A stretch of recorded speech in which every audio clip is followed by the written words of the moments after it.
Now that the OHL Power Ranking video has been uploaded on the channel, I thought I'd take a look at some of the news items from around the Ontario Hockey League. I covered some of the items in the Power Rankings video that takes a look at the week that was around the Ontario Hockey League. So if you haven't had a chance to check that out, head on over, click on the link, and find out who the top teams are right now in the Ontario Hockey League. And I know the London Knights are on a 14-game winning streak, so no surprise there, really. But you find out everyone from 20 to 1. That's my own power rankings that I put together based on a formula I've come up with. And if you have any comments about that power rankings, you can always let me know in the comments section. But let's get down to the news at hand.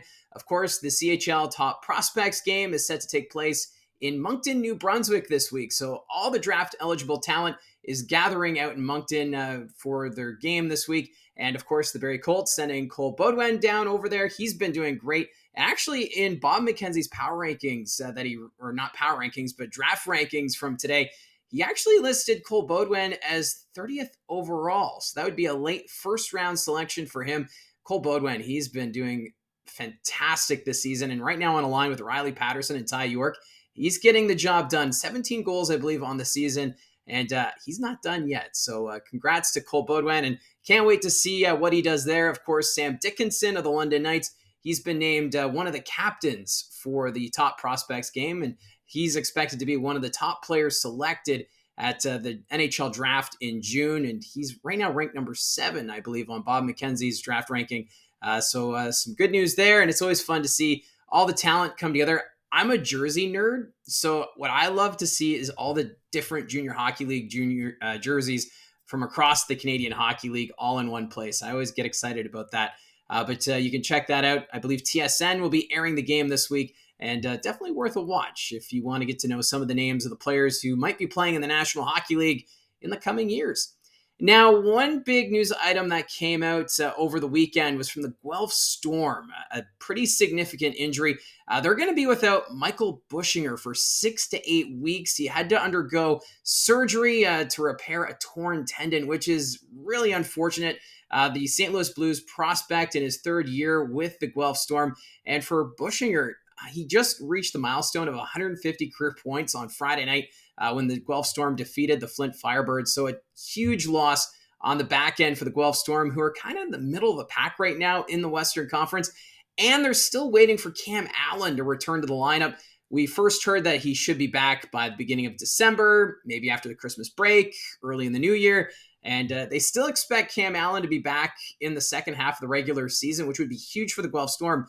But now they're also missing Buchinger and, of course, also missing Quinn Bechesney.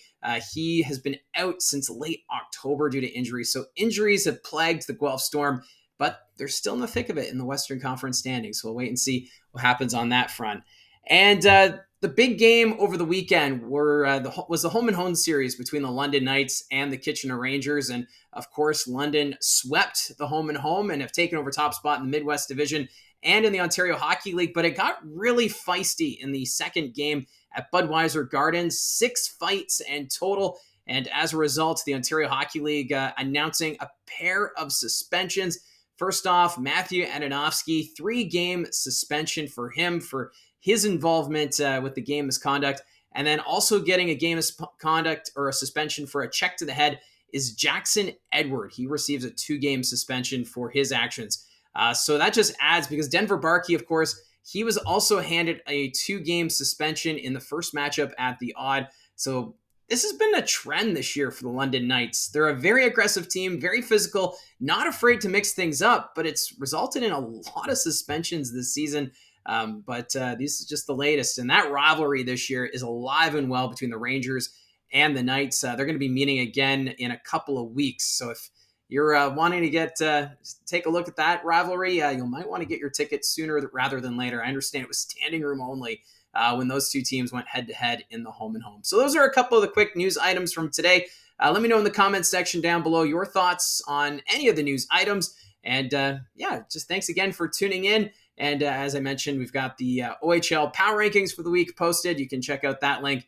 And we're going to have a couple interviews coming up later this week. I'm not going to spoil it. One will be a broadcaster, and of course, looking to get in contact with a current member of the Barrie Colts. So thanks again for tuning in. Remember to hit like and subscribe so you're notified about any videos that I'm posting this week before we get back into action. The Barrie Colts, they'll be playing Thursday night at home against the Owen Sound Attack. Can't wait to call that game along with Gene Pereira and Thomas West on the sidelines.